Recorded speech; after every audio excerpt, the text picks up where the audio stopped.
खाक हो गया। जालोद नगर के वावड़ी फलिया में एक मकान में आग लग गई, जिससे पुराना लकड़ी का घर आग की लपटों में गिर गया।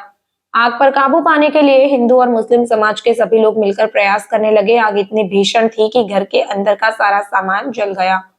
आग लगते ही नगर पालिका का अग्निशमन दस्ता तुरंत मौके पर पहुंच गया और आसपास के क्षेत्र में आग को फैलने से रोकने के लिए एहतियात के तौर पर दाऊद से भी दमकल बुलाई गई।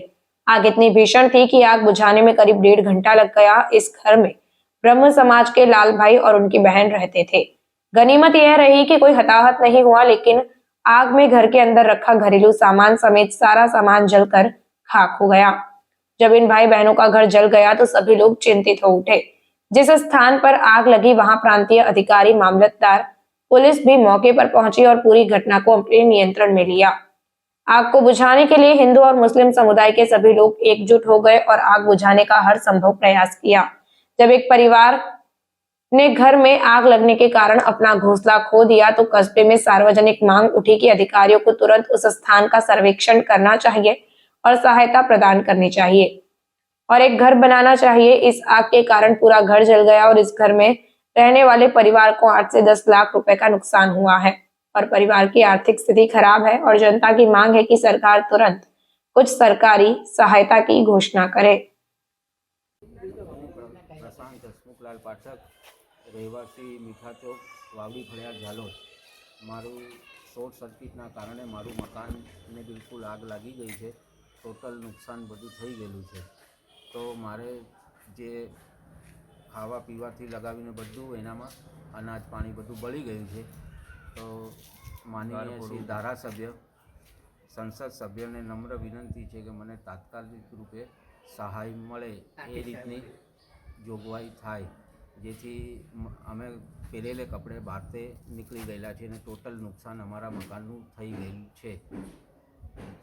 મારું નામ વિજયભાઈ પંડિત, મીઠા ચોકનો રહેવાસી છું।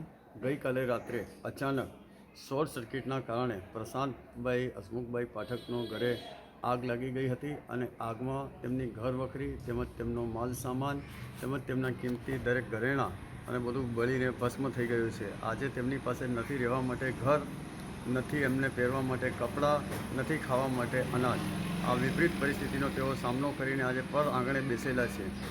તો મારી શ્રી સાંસદ સભ્યશ્રી, શ્રી ધારાસભ્યશ્રી તેમજ નગરપાલિકાના વહીવટદાર અને એસડીએમ સાહેબ દરેકને તેમજ સમગ્ર ગ્રામવાસીઓને નમ્ર અપીલ કે તેઓ આ દુઃખની ઘડીમાં સમાજના આ વ્યક્તિને ઊભો કરવા માટે મદદરૂપ બને અને જે આર્થિક અને બીજો જે સહાય કરીને તેને રહેવા માટે જલ્દીથી જલ્દી એમનું નિવાસ સ્થાનનું નિર્માણ થાય અને બીજી જે સગવડો છે, જે સામાન્ય સગવડો છે તે તેમને પહોંચતી થાય, એના માટે બધા મદદ કરે એવી હું સમાજને અને સરકારશ્રીને અપીલ કરું છું। અંદાજિત કેટલા નુકસાન થયેલ છે તમને શું લાગે 8 થી છે? 10 લાખ રૂપિયાનું નુકસાન થયેલું છે અને ઘરનો બધો જ સામાન અને એની સાથે તેમના બીજા ભાઈનું મકાન તે પણ બળીને ખરાબ થઈ ગયું છે। એટલે જનરલી ખર્ચો તો 15 થી 20 લાખ રૂપિયાનો ગણાય।